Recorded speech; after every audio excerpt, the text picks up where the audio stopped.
Praise the lord. ఈ రాత్రికాలము దేవుని దేవుని యొక్క వాక్యంను ధ్యానించుకొని ప్రార్థించుకోవడానికి మనం చేరగలిగాము. ఈ దినము పునరుత్థాన దినం కదా. అందరూ మీ సంఘాలలో మన సంఘాలలో మనమంతా కూడా కుటుంబ సమేతంగా దేవుని ఆరాధించి ఉంటాం కదా. అందరూ కూడా సంతోషంగా స్నేహితులను, బంధువులను, రక్త సంబంధికులను కలిసి ఎంతగానో ఆనందించి ఉంటారు. దేవుని సన్నిధిని, దేవుని ఆశీర్వాదాలను, సమాధానమును పొందుకొని సంతోషంగా సమయం గడిపి ఉంటారు. కనుక ప్రతి ఒక్కరిని బట్టి దేవునికి ఎంతగానో వందనాలు చెల్లిస్తున్నాము. ఈ దినము మరి రాత్రికాల ధ్యానం నిమిత్తము దేవుడు మనకిచ్చినటువంటి మరి వాక్యము 61వ కీర్తన 2వ వచనము. నా ప్రాణము తల్లడిల్లగా భూదిగంతముల నుండి నీకు మొర్రపెట్టుచున్నాను. నేను ఎక్కలేనంత ఎత్తైన కొండపైకి నన్ను ఎక్కించుము. ఈ మాటలు దావీదు చెప్తున్నాడు. నా ప్రాణము తల్లడిల్లింది అంటే, తల్లడిల్లడం అంటే ఎప్పుడు తల్లడిల్లుతుంది అంటే, మన ప్రాణం ఎప్పుడు తల్లడిల్లుతుందంటే మనకు కష్టం ఉన్నప్పుడు, మనకు ఇబ్బంది ఉన్నప్పుడు, మన మనసులో దుఃఖం ఉన్నప్పుడు, వేదన ఉన్నప్పుడు, చెప్పలేనంత గొప్ప సంకట సమయంలో మనము ఇరుక్కున్నప్పుడు మనము ఎంతగానో తల్లడిల్లిపోతుంది మన ప్రాణం.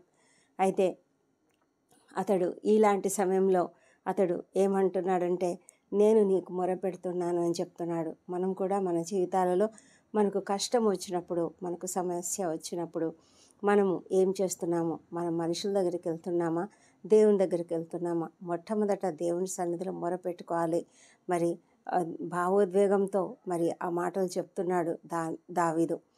నేను తల్లడిల్లినప్పుడు నేను యెహోవాకు మొర్రపెడుతున్నాను. మొర్రపెట్టడం అంటే గట్టిగా కేకలు వేసి చెప్పడం, గట్టిగా మన హృదయాన్ని కుమ్మరించడం. ఆ విధంగా అతడు కేకలు వేసి దేవుని సన్నిధిలో మొరపెట్టుకుంటున్నాడు. ఎందుకంటే తన యొక్క ఆ సమయం ఎలాంటిదంటే, దేవుని సహాయం అతనికి అవసరం. దేవుడే తనకు సహాయకుడు, దేవుడే తనను కాపాడేవాడు, దేవుడే ఆదుకునేవాడు, దేవుడు తనకు సమస్తమై ఉన్నాడు కదా. అందుకే దావీదు ఆ విధంగా అడుగుతున్నాడు. మనకు కూడా దేవుడే సహాయకుడు. మనకు ఎంత కష్టం వచ్చినా కూడా ఆయన మనకు సహాయం చేయగలిగిన దేవుడు. ఆపత్కాలమందు, ఆపద్దినమున మనకు ఆశ్రయమైనటువంటి వాడు ఆయన అని మనం చెప్పుకున్నాం కదా. ఆ విధంగా ఆశ్రయమైనటువంటి దేవుడు. మనకు ఎప్పుడైనా కష్టం వచ్చినప్పుడు మనం ఏం చేయాలంటే వెంటనే దేవుని దగ్గరికి వెళ్ళాలి. ఇంకా అతడు ఏం చెప్తున్నాడంటే, నేను ఎక్కలేనంత ఎత్తైన కొండపైకి నన్ను ఎక్కించుము. మరి నేను ఎక్కలేను ప్రభా, నా వెంట పడ్డారు, శత్రువులు నా వెంట ఉన్నారు, నేనైతే ఎక్కడికి పైకి ఎక్కిపోలేను. మరి నన్ను ఎక్కలేనంత ఎత్తైన కొండకు నడిపించవా? నాకు నీ శక్తి గల ఆ గైడెన్స్, నడుపుదల నాకు ఇవ్వవా? నేను నిన్ను ఆశ్రయించి ఉన్నాను, నాకు ఆశ్రయం నీవే. నేను నీ దగ్గరికి ఎక్కి రాలేను, నువ్వే నన్ను తీసుకోపా ప్రభా, నన్ను ఎక్కించు ప్రభా. ఎక్కలేనంత ఎత్తైన కొండపైకి నన్ను ఎక్కించి నాకు ఆశ్రయంగా ఉండు ప్రభా. నీవు ఎంత గొప్ప దేవుడవు, నీవు ఎంత బలవంతుడైన దేవుడవు, సర్వశక్తిమంతుడవు కదా ప్రభా. నువ్వు నాకు రక్షణ కల్పించే దేవుడవు కదా. కనుక నీకే నేను స్తుతులు చెల్లించి అడుగుతున్నాను, నాకు సహాయం చేయమని అతడు అడుగుతూ ఉన్నాడు. ఆ విధమైనటువంటి పరిస్థితి, మనము ఎక్కలేనంత ఎత్తైన కొండ అంటే మనము మన జీవితాలలో ఒకవేళ శారీరకంగా కాదు, కానీ మనము ఒక ప్రొటెక్షన్ ఎక్కువ అంటే బాగా మనల్ని చాలా ప్రొటెక్ట్ చేసేటువంటి ఒక మంచి ప్రదేశం అది. ఆ ప్రదేశంలో దేవుడు మనల్ని ఉంచాలని మనం కోరుకుంటాం కదా.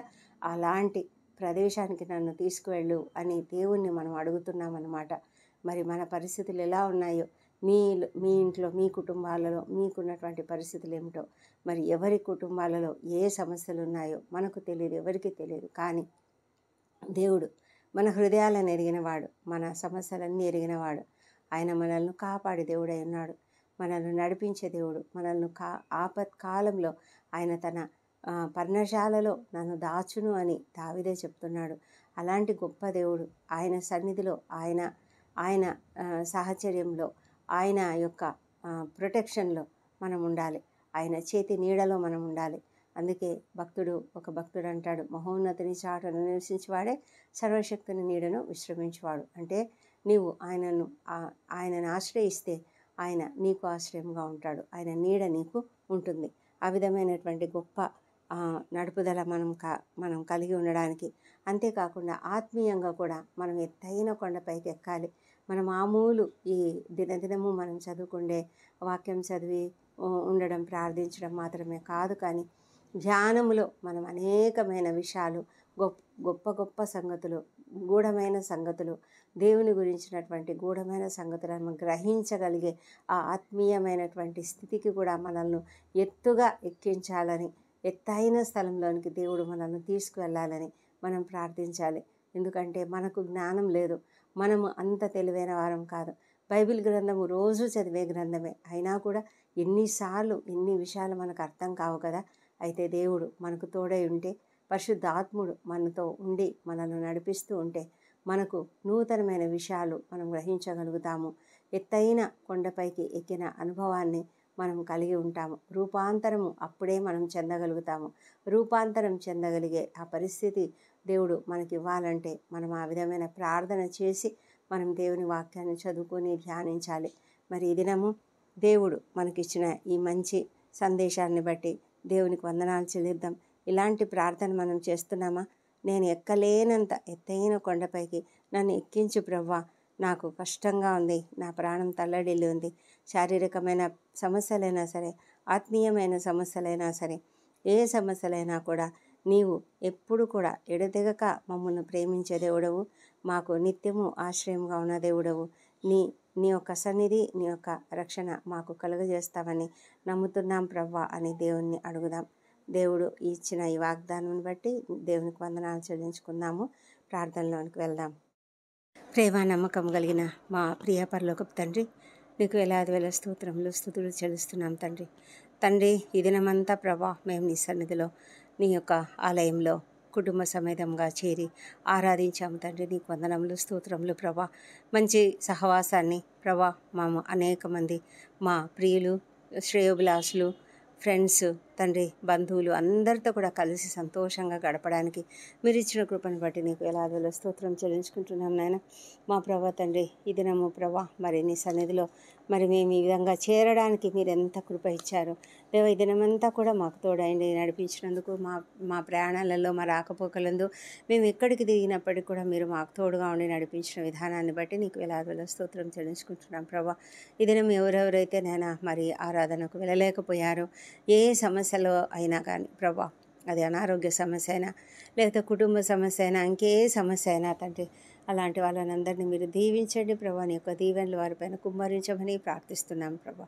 మా తండ్రి దేవా, ఈ దినమంతా కూడా మీరు మమ్మల్ని కాపాడి ఈ రాత్రికాలం నిన్ను ప్రార్థించడానికి, నిన్ను ధ్యానించడానికి మీరు మాకు ఇచ్చిన కృపను బట్టి వందనములు. మా తండ్రి, ఈ దినము ఎవరెవరైతేనైనా ఆకస్మిక ప్రమాదాలకు గురయ్యారో, అనారోగ్యాలకు గురయ్యారో వారందరినీ బట్టి నీ సన్నిధిలో ప్రార్థిస్తున్నాము. ప్రతి ఒక్కరిని మీ కాపుదల భద్రంగా కాపాడండి. నీ యొక్క దయ, నీ యొక్క కృప వారిపైన మెండుగా కుమ్మరించండి నాయన. మరి గాయపడిన వారికి తండ్రి త్వరగా ట్రీట్మెంట్ దొరికినట్లుగా సహాయం చేయండి. ఎంతమంది అయితే ప్రభా ఆకస్మిక అనారోగ్యానికి గురై హాస్పిటలైజ్ అయి ఉన్నారో వారందరికీ కూడా తగిన ట్రీట్మెంట్ త్వరగా లభించినట్లుగా కృప చూపించమని వేడుకొంచడం. ప్రతి ఒక్కరూ సంతోషంగా, ఆరోగ్యంగా ఇళ్లలో కుటుంబ సమేతంగా ప్రార్థన చేసుకోవాలి ప్రభా. ప్రతి కుటుంబంలో కూడా ప్రార్థనలు జరగడానికి, ప్రతి కుటుంబంలో కూడా వాక్య ధ్యానం జరగడానికి, నిన్ను కీర్తించడానికి సహాయం చేయండి మా తండ్రి దేవా. మరి మా ప్రతి కుటుంబంలో తండ్రి ఏ సమస్యలైనా ఉన్నట్లయితే కుటుంబ సమస్యలన్నింటినీ తొలగించండి. ప్రతి కుటుంబంలో శాంతిని, సమాధానం అనుగ్రహించండి. ఏ కుటుంబంలో కూడా మనస్పర్ధలు లేకుండా కాపాడండి తండ్రి. పిల్లలను చక్కగా పెంచడానికి తల్లిదండ్రులకు కావాల్సిన జ్ఞానం అనుగ్రహించండి ప్రభా. ప్రతి చిన్న బిడ్డలున్న ప్రతి ఇంట్లో కూడా నైనా మీ యొక్క దయ కుమ్మరించండి దేవా ప్రభా. నీ యొక్క జ్ఞానము ప్రతి ఒక్కరికి దయచేయండి ప్రభా. మరి వారిని పెంచడంలో తల్లిదండ్రులకు, అక్కడ ఇంట్లో ఉన్నటువంటి ప్రతి కుటుంబ సభ్యులకు, గ్రాండ్ పేరెంట్స్కి అందరికీ కూడా మంచి జ్ఞానం అనుగ్రహించమని, సరైన రీతిలో వాళ్ళు పెంచడానికి కావలసిన కృపను దయచేయమని ప్రార్థిస్తున్నాం తండ్రి దేవా ప్రభా.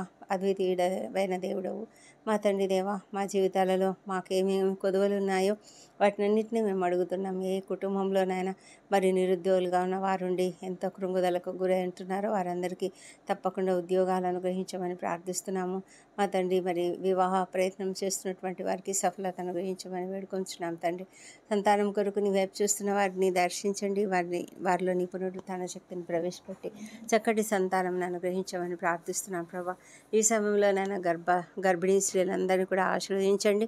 ప్రసవ సమయంలో ఉన్న ప్రతి ఒక్కరిని దీవించి నాయన వారికి క్షేమకరమైన సుఖమైన ప్రసవం అనుగ్రహించండి. ఎలాంటి కాంప్లికేషన్స్ లేకుండా చక్కటి ఆరోగ్యకరమైన శిశువుని అనుగ్రహించమని ప్రార్థిస్తున్నాం ప్రభా. మా తండ్రి దేవా, మీరు సమస్తము ఎరిగిన దేవుడు తండ్రి. ఏ కుటుంబంలో ఇలాంటి సమస్యలున్నా మీకు తెలుసు ప్రభా. నీ సన్నిధిలో మేము అడుగుతున్నాం తండ్రి, మీరే కనుకరించి కాపాడమని వేడుకొంచున్నాం నాయన. మా ప్రభా తండ్రి, దయగలిగిన దేవుడవు మా తండ్రి. మరి ఏ కుటుంబంలో అయితే కృంగుదల ఎక్కువగా ఉన్నదో, మరి అనేక మనస్పర్ధలతో ఎంతగానో ప్రభా కృంగిన స్థితిలో ఉన్నారో అలాంటి కుటుంబంను మీరు ఆశీర్వదించమని వేడుకొంచున్నాం ప్రభా. మరి అత్యధికంగా దీవించండి. నీవు ఆ కుటుంబంలో సెంటర్గా ఉండమని ప్రార్థిస్తున్నాం తండ్రి. జయప్రదంగా కుటుంబాలలో అనేకమైన జయప్రదమైన కార్యములు జరిగిన ఆ కుటుంబాలలో ప్రభా, మీరు వారికి ఇచ్చిన సమస్తమైన దీవెనలను బట్టి, సమస్తమైన నడుపుదలను బట్టి నీకు వందనాలు చెల్లించుకుంటున్నాం ప్రభా. మా తండ్రి, బిజినెస్ చేస్తున్న వాళ్ళని మీరు దీవించండి. వాళ్ళ యొక్క బిజినెస్ నూరంతలుగా అరవదంతలుగా అభివృద్ధి చెందించమని ప్రార్థిస్తున్నాము మా ప్రభా తండ్రి. నూతనంగా ఉద్యోగాలలో చేరినటువంటి ప్రతి ఒక్కరిని కూడా దీవించి వారి యొక్క ఉద్యోగాలలో వారు చక్కగా పనిచేసి అనేకులకు మరి దీవెనకరంగా ఉండినట్లుగా కృప చూపించమని వేడుకొంచున్నాము. విద్యార్థులను దీవించండి ప్రభా. వారు ప్రయత్నాలు చేస్తున్నారు, వారి యొక్క చదువులలో వారు ఎంతగానో కృషి చేస్తున్నారు ప్రభానైనా. అనేకమైన కాంపిటేటివ్ ఎగ్జామ్స్ రాసి ఉంటున్నారు. వారందరికీ నైనా చక్కటి ఉత్తీర్ణత దయచేయమని ప్రార్థిస్తున్నాం ప్రభా. అనారోగ్యంతో హాస్పిటల్స్లో ఉన్నటువంటి వాళ్ళను మీరు కనికరించి సంపూర్ణ స్వస్థత, ఆరోగ్యం దయచేయండి. వారి కుటుంబ సభ్యులను మీరు ఆదరించండి. ఆర్థిక ఇబ్బందుల నుంచి ప్రతి ఒక్కరికి కూడా విడుదల అనుగ్రహించమని ప్రార్థిస్తున్నాం ప్రభా. కుటుంబ సభ్యులకు ఎంతో ఆందోళన ఉంటుంది నాయన, ఆ ఆందోళన అంతటినీ తీసివేయమని ప్రార్థిస్తున్నాము. క్రిటికల్ కండిషన్స్లో ఉన్న వాళ్ళను, మరి లేవలేని స్థితిలో ఉన్నటువంటి వాళ్ళను ప్రభా, ఐసీలో ఉన్న వాళ్ళని అందరినీ కూడా నాయన మీరు క్షేమంగా కాపాడి క్షేమంగా బయటికి తీసుకురమ్మని ప్రార్థిస్తున్నాము. ఎంతోమంది కీమోథెరపీలు, డయాలసిస్లు తీసుకుంటున్నారు ప్రభా. వారందరికీ కావాల్సిన శక్తిని, బలమును అనుగ్రహించండి ప్రభా. అవసరత లేకుండా స్వస్థత దయచేయమని వేడుకొంచున్నాం నాయన మా ప్రభా తండ్రి. మరి ఎంతగానో ప్రభా మరి అనారోగ్యంతోనూ, అప్పుల బాధతోనూ, మరి నిరుద్యోగాలతోనూ కృంగిన స్థితిలో ఉన్న ప్రతి ఒక్కరిని కూడా లేవనెత్తమని ప్రార్థిస్తున్నాము. ఎంతోమంది వృద్ధులు, చిన్నారులు ప్రభా, ఏ విధమైనటువంటి ఆదరణ లేక ఉన్నటువంటి వాళ్ళని మీరు దీవించండి. ఒంటరి తల్లులను, ఒంటరి మహిళలను దీవించండి ప్రభా. వాళ్ళకు కూడా ఉన్నటువంటి కష్టాలను మీరు చూస్తున్నారు. దయ ఉంచి సహాయం చేయమని వేడుకొంచున్నాం. అన్యాయాలకు, అక్రమాలకు గురైనటువంటి వాళ్ళని కూడా మీరు దీవించి వారికి అందరికీ కూడా మీ కాపుదల, భద్రత అనుగ్రహించమని ప్రార్థిస్తున్నాం ప్రభా. ఈ రాత్రి వేళ డ్యూటీలు చేస్తున్నటువంటి ప్రతి ఒక్కరిని దీవించండి తండ్రి. ముఖ్యంగా మరి డాక్టర్లు, నర్సులు తండ్రి, ఇతర సిబ్బంది హాస్పిటల్స్లో ఎంతో కష్టపడి పనిచేస్తుంటారు నాయన. వారికి కావాల్సిన జ్ఞానమును, ఓపిక, సహనమును అనుగ్రహించమని ప్రార్థిస్తున్నాం. అదేవిధంగా ప్రభా మరి పోలీసులను దీవించండి. వారు కూడా నైట్ డ్యూటీలు చేస్తుంటారు. సైనికులను దీవించండి. మరి ఎంతగానో సరిహద్దులలో ఉద్రిక్త పరిస్థితులు ఉంటుండగా ఆ పరిస్థితులన్నింటినీ మరి మీరు సరిచేయండి ప్రభా. మీరు ఇన్వాల్వ్ అయ్యి ప్రతి పరిస్థితిని కూడా బాగు చేయమని ప్రభా, శాంతిని, సమాధానం కుమ్మరించమని నాయన. మరి ఎటుపోతుందో, ఏ పరిస్థితులు ఎదురవుతున్నాయో మాకు తెలియని పరిస్థితి తండ్రి.